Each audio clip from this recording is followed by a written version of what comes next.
Izzy, do you want to go on a vacation where we potentially fall in love across a span of 12 years, where it blooms first from just a carefree, nice friendship? Please let me know.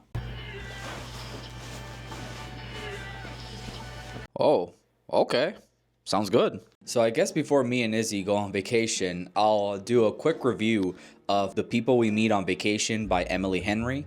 Which I don't want to go into a whole tangent about this, but I feel like this book should not be named that because it's not really about the people you meet on vacation. I feel that the title should be something like, oh, falling in love with my best platonic friend across a span of 12 years. Maybe that's too long, but you get the point. But yeah, that's the main plot of the story. This story is about Poppy and Alex. They're two friends that they met in college. They're polar opposites. Poppy is more of a creative, quirky, like travel, carefree personality. Alex is more of strict, orderly, my life is planned out. And, they start getting along, they become best friends, and they go on trips every summer.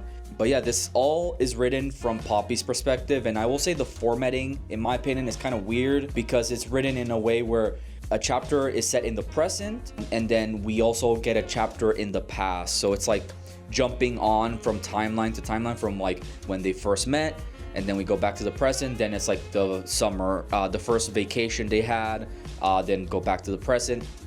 It works in the beginning, but then by the end it's just present chapters, and we're still writing, like the chapter is still called like in present time. It's like, maybe, I don't know, maybe the last part should have just been one big ass chapter. But yeah, that was just a pet peeve of mine. And yeah, I mean, overall I think the book was fine. It's not a story that will linger and where I'll be thinking about it for days upon days or weeks from now. Like, it's definitely a story where you're like, oh, that was a good time, and the book is well written, but it's not like this deep story. I will say my biggest issue with the story itself is that it's all from, as I said, from Poppy's perspective, and yet Alex is kind of the main character. Poppy spends so much time talking about him as a person, his traumas, his background, and then by the end of the story, Poppy's traumas like come back to her, and like she's starting to think about them, and I'm like, wait a second, that was like, this stuff is supposed to matter? Like, I got kind of lost because it just felt to me that this was really Alex's story. Besides that, I mean, it was just a good time. The dialogue and like their relationship felt very natural for the most part. So overall, I think it's worth a read. It's good to squeeze in between like longer or heavier reads. I'd give it a 6 out of 10.